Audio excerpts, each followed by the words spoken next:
Hello everyone and welcome back to your one and only favorite channel called Let's Crack NEET UG in English. I'm Aditi Gupta, your biology mentor, and in today's class of Morphology of Flowering Plants, we're going to discuss about fruit and seed. We have already discussed the entire structure of plant along with the flower, and now it's time to discuss about the fruits as well as the structure which is present inside the fruit, which is seed. Okay, so come on, let's begin today's session. Guys, this is the link to the Telegram channel. You will be getting all the upcoming updates on this Telegram channel. So stay connected to all of us with the help of this link. And talking about myself, so my name is Aditi Gupta and I have been mentoring students for the past 6 years for their NEET UG preparation.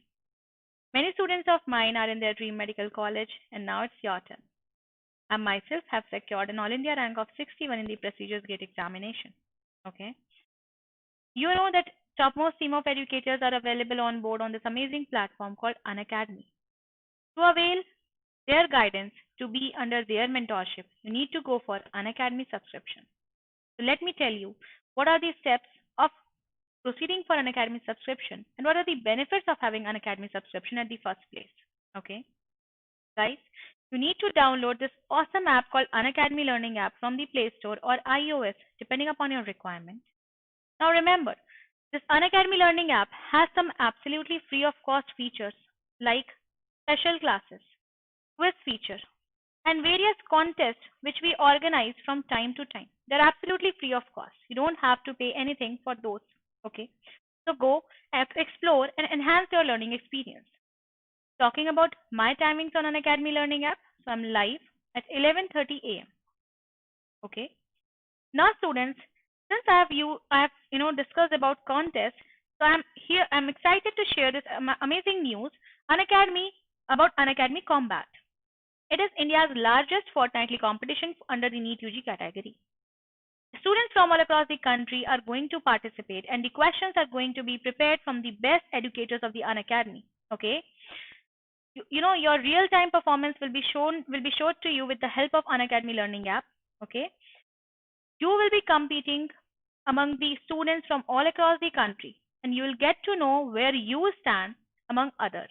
Okay, because we know NEET UG is also one of the toughest competitive exam, and by facing or by participating in competition like this you will easily evaluate your performance, right? After the examination, the detailed video solutions will be provided to you by the topmost team of educators. Okay, and your score, your performance will be shared with you with the help of a leaderboard. Okay, the winners will be awarded with really exciting and amazing prizes as shown here on the screen. So do not miss this golden opportunity. Go enroll yourself, download Unacademy Learning app and enroll yourself for Unacademy Combat. Save the date, it's on November 29th and it will be conducted every alternate Sunday. Okay, the timing is 11 a.m.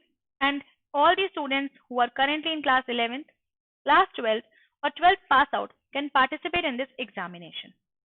The format will be 60 minutes and 28 questions from all the three subjects, physics, chemistry and biology. And the syllabus for the respective classes are shown over here. Okay, you can go through the syllabus, start preparing. First, enroll yourself by downloading Unacademy Learning app and do not forget to use my referral code which is AG001. Okay guys. Well, talking about the subscription part, so Unacademy subscription has two platforms, Unacademy Plus and Unacademy Iconic. In both the platforms, you will be getting daily interactive live classes of all the three subjects, physics, chemistry and biology, along with regular doubt clearing session. The complete NEET UG syllabus will be covered in a detailed manner. Your performance will be evaluated with the help of live tests and quizzes, and then there are 50 plus educators available on Unacademy subscription platform. You will be getting access to the video lectures, to the PDF notes, and to their personalized test papers with the help of the single subscription. All these benefits which I have just discussed are included in Iconic also. But it has some absolutely new features like each and every student will be getting their own personal coach, your own personalized study planners, and in-depth test analysis so that you get to know about your mistakes and get a chance to rectify them. So these are the benefits of Unacademy Iconic. Now, depending upon your convenience and your requirement, you can choose your plan, be it Iconic or Plus. There are multiple subscription plans available for Iconic as well as Plus. The longer the duration of the subscription, the more benefit or the more advantage you will be getting on monetary terms also, and also in terms of quality education, right? Let's say you have decided to go for 1 year of subscription plan for Iconic. It costs you rupees 65,000. Now, here's the good news for you. If you use my referral code AG001, you will be getting an instant 10% discount on your course fee. That means now you have to pay only rupees 58,500 for entire 1 year of duration. Okay, guys. So that was the important information which I wanted to share. Now, let us begin with our session. So in today's session, we are going to start with fruit. We know that fruit is the characteristic property of the angiosperm, that means the flowering plant. Okay, and how are they formed? So we know after the fertilization, which takes place inside the ovary, right? The egg gets fertilized by the male gamete and it develops into embryo, right?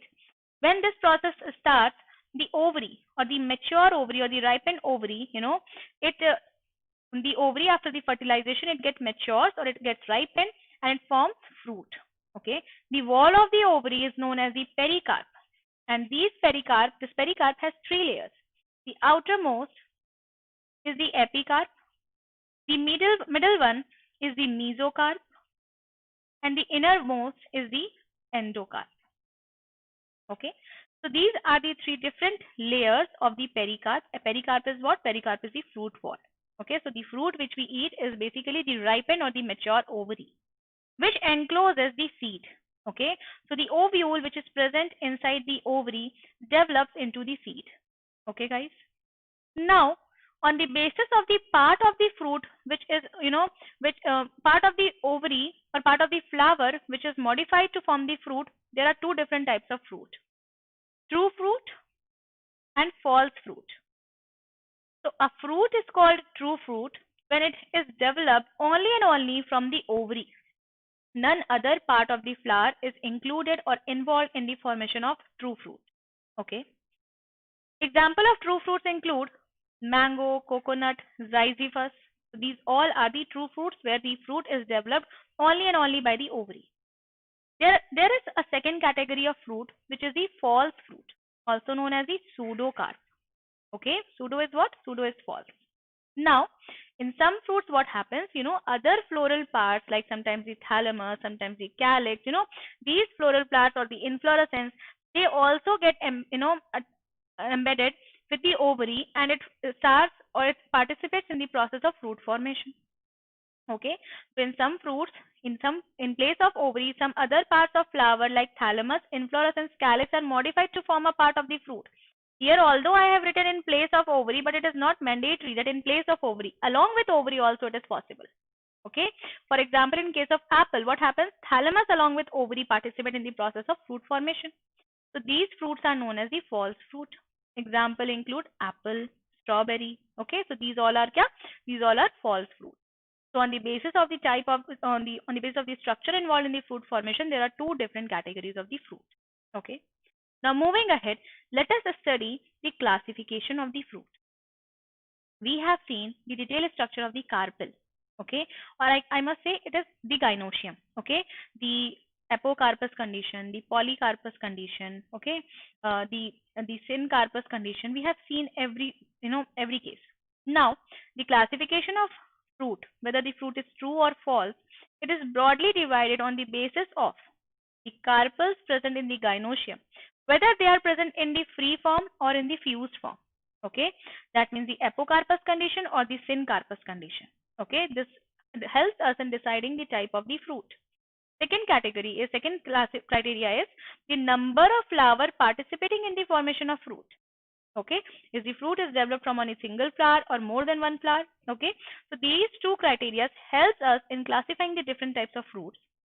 Okay, and the 3 different types of fruits are simple fruit, aggregate fruit, and the composite fruit.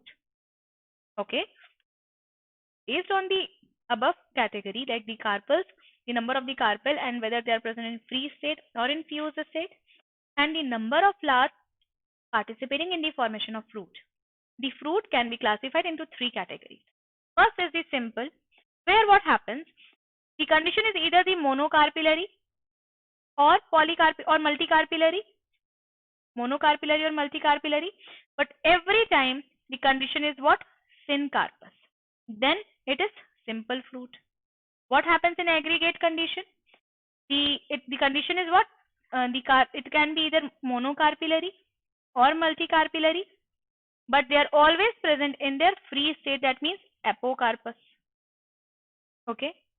Talking about the composite, what happens here? The entire inflorescence, okay, the entire inflorescence, it develops into the flower. The entire inflorescence, it develops into, fruit. So this is the composite type of fruit. Okay. So on the basis of, these criteria, there are three different classes of the fruit. Simple fruit, either it can be monocarpillary or multicarpillary, but it is always fused. Syncarpous condition is seen. Aggregate fruit, mono or multicarpillary condition, but always, free form, present in the free form, that means the apocarpus state. And in composite, what happens? The entire inflorescence, it gets modified into the fruit. Now talking about the simple fruit, so it develops from the single ovary and syncarpous condition. Example includes mangifera. Single ovary or syncarpous ovary of a single flower. That means flower is always single, and if more than one ovaries are present or more than one carpels are present, they are present in syncarpous state, okay, of a single flower. So this is simple fruit. Okay, example is the mangifera. Talking about aggregate fruit, what happens? Polycarpillary, that means all the carpels are present in a free form. Apocarpus, that means not fused, of a single flower. Okay, so in a single flower, what happens when more than one carpel is present and they are present separately, they are not fused. Okay, so what happens? Each and every carpel, it starts to develop a fruit. Okay, so each and every carpel, it will start to develop a fruit, and each fruit which is developed by individual carpel, now this is known as what? Fruitlet. This is known as what? Fruitlet. It is also known as etario. A term etario is also used. Etario is the composite or the cluster, right? So each carpel develops into a fruitlet, and all the fruitlets form aggregate fruit. Example includes strawberry. Okay, so these are the example of aggregate fruit. All the individual fruitlet, are developed by the formation of fruit by individual carpel. All the carpel are present in the free state inside a single flower. It is the aggregate condition. Whereas in simple fruit, either the single carpel was present, or when multicarpillary condition was present, then all the carpel were fused together. Okay, so that's the difference between the simple fruit and the aggregate fruit. Okay, moving ahead towards the next category, which is the composite fruit. What happens? The entire inflorescence develops into the fruit. Example, ficus, anjeer, we have seen. What happens? Here the hypenthodium type of inflorescence is present, right? The entire inflorescence develops into the fruit. Similarly, the pineapple or mulberry. Mulberry is also known as shahtoot, okay, in Hindi. So, all these, what happens in all these examples? The entire inflorescence. What is inflorescence, by the way? We have already seen the arrangement of flower on the floral axis is inflorescence. So, all the flowers, that means the composite fruit is formed by multiple flowers. Whereas, in case of simple fruit and aggregate fruit, we have seen the formation of fruit by single flower. Here, more than one flower are involved in the formation of fruit. That means the entire inflorescence is involved. So this is the composite fruit. This is the basic classification of the fruit and the criteria of the fruit, which is given in your NCERT also. But sometimes the questions are asked from the part which are not mentioned in the NCERT. That means slightly out of the syllabus. But since the questions are asked, that's why I'm discussing that particular point also. Remember the simple fruit, where it is always from a single carpel, or when multicarpillary, then syncarpous condition is there. Okay. So the simple fruit is of two types: simple fleshy fruit and simple dry fruit. Okay. So simple fleshy fruit is of various types, but I am discussing here specifically the drupe fruit. It is one of the simple fleshy fruit, one of the type of simple fleshy fruit. Okay. What happens here? These drupe fruits, they develop from either mono or multicarpillary but syncarpous condition, and the condition of ovary is superior ovary.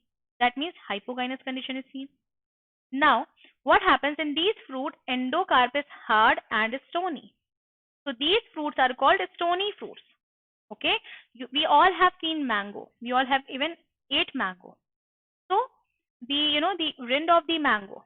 Okay, that's the outermost layer. Okay, which is known as the epicarp. The fleshy part which we consume is the mesocarp, and the hard part which is left over is the endocarp. Inside the endocarp is the seed present. Okay, so the famous example of drupe fruit include the mango, coconut, almond, walnut. The rind of the almond and walnut are endocarp. Okay, that hard shell-like structure which we break to take out the part which we consume is the endocarp part. Okay, the edible part in case of almond and walnuts are the seeds. Okay, similarly in the coconut also, the edible part which we consume is the endosperm. The liquid and the solid endosperm, okay, is the part which we consume. Okay, the fibrous part of the coconut is derived from the mesocarp layer. That's also a question which is asked multiple times. Okay, so the fibrous part is the mesocarpic layer of the coconut. Okay, guys. So these are the example of drupe fruit. Now moving ahead, let us see the another category which is the simple dry fruit. What happens here? The pericarp of simple dry fruit is hard and dry, whereas in the simple drupe fruit we have seen the pericarp was fleshy and soft, but here it is pericarp is dry and hard. Now one of the example or one of the type of simple dry fruit is nuts. Okay, so what happens here? This is a single seeded fruit which develops from either bi or multicarpillary but syncarpous superior ovary condition. Okay, in it pericarp is hard and unilocular. Unilocular is basically the ovary. That means the ovary is what? It has only single lobule or locule. Example includes quercus, Anacardium occidentale, trapa, chestnut, lychee. In lychee, there is a special condition, and this is important. What happens in lychee?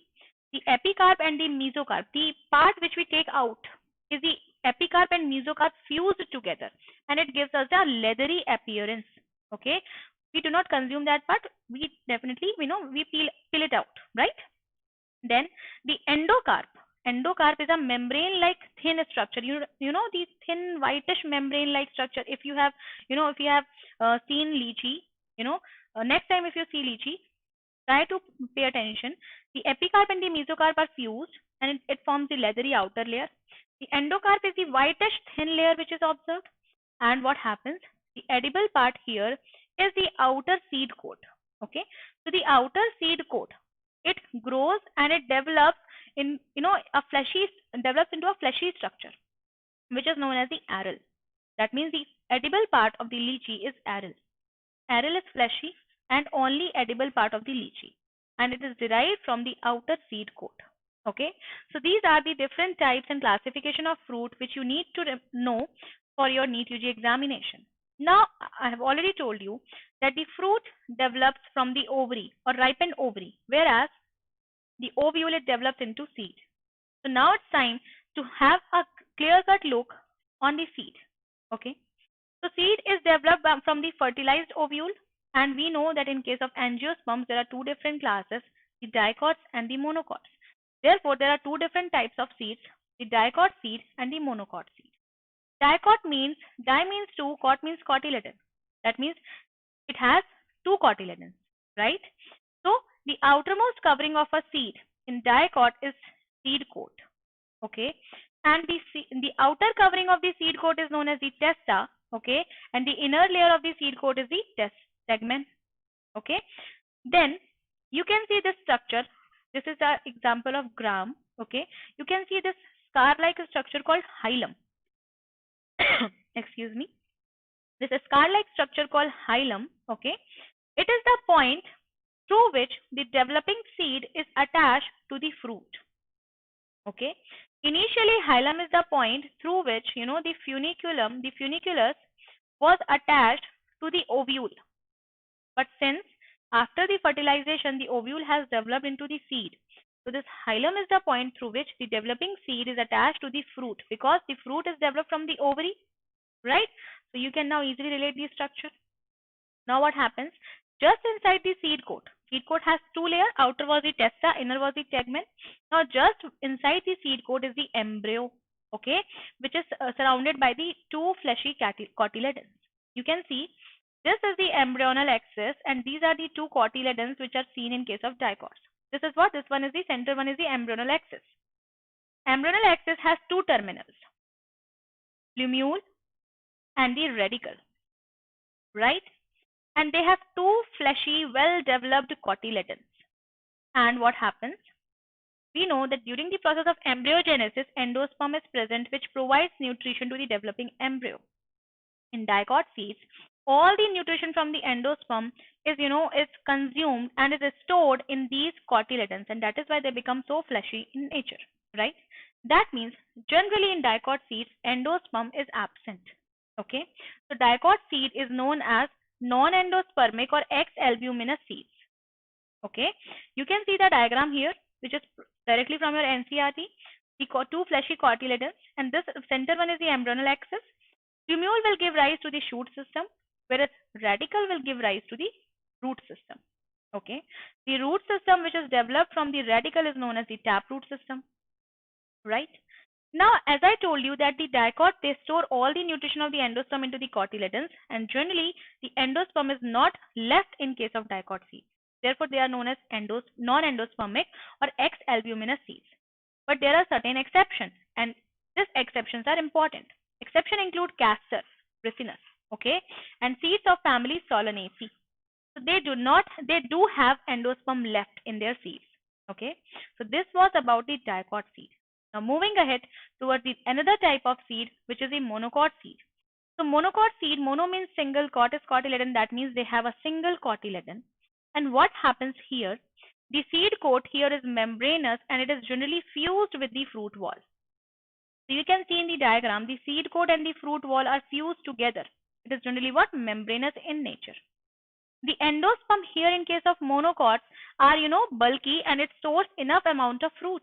What happens here? Since only single cotyledon is present, so not enough amount of food is absorbed from the endosperm and stored as compared to the dicots. So what happens here? The endosperm is generally, present even after the development of the, or even after the formation of the seed, right? So normally what happens? The monocot seeds are endospermic seeds. In between the embryo and the endosperm, a proteinaceous layer is present, which separates the embryo from the endosperm. And that proteinaceous layer is known as the aleuron layer. You can see here, this one is the endosperm, right? Endosperm has occupied a large space, and here is the embryo. This is the embryonal axis. Here is the embryo which is getting developed. Now you can see this is the aleuron layer which is present in between the embryo and the endosperm. This is a protein layer. Okay, it is a nutritive layer. Now embryo is small and it consists of a single cotyledon, and the cotyledon here in monocot is known as scutellum. The name of the cotyledon is what? It is known as scutellum. In dicot, the cotyledon was present in the lateral side, whereas in monocot, the cotyledon is present in the apical part, okay, which is known as the scutellum. The plumule will be forming the shoot system, the radicle will be forming the root system, okay. And here the plumule is enclosed by a cover which is known as protective sheet, which is known as the coleoptile. You can see here, and the radicle is enclosed by a protective sheet which is known as coleorhiza. In order to recall these names, because these are important, you can easily relate since the P alphabet is present in plumule and also the P alphabet is present in coleoptile. This is the way you can relate to this structure. Similarly, the radicle has R, coleorhiza also has R. This is how you can relate. Okay. So monocot seeds are generally endospermic in nature or albuminous in nature. But yes, there also exists some exception like the orchids. They are monocots, but they are non-endospermic in nature. So they are what? They are non-endospermic in nature. Okay, guys. So that was the detailed information about the fruit and the seed. I hope you really enjoyed the lecture, and I hope all your concepts got cleared. We have studied the entire chapter of morphology of flowering plants. Now we are left only with some important families of angiosperms, for which I'll be providing you a new lecture very shortly. Okay. Till then, let me again tell you my timing. I'm live daily at 5 p.m. on Let's Crack NEET UG in English for conceptual clarity of different chapters. I'm also live at 11:30 a.m. on Unacademy Learning app for my free of cost special classes. Okay, guys? In case if you have still not pressed the like button, do press the like button and share this video to the maximum. And if you are a serious NEET UG aspirant and you want to prepare under the best available guidance of the topmost team of educators, go and subscribe for Unacademy Plus or Unacademy Iconic. And do not forget to use my referral code, which is AG001, to get an instant 10% discount. So thank you. Have a nice day.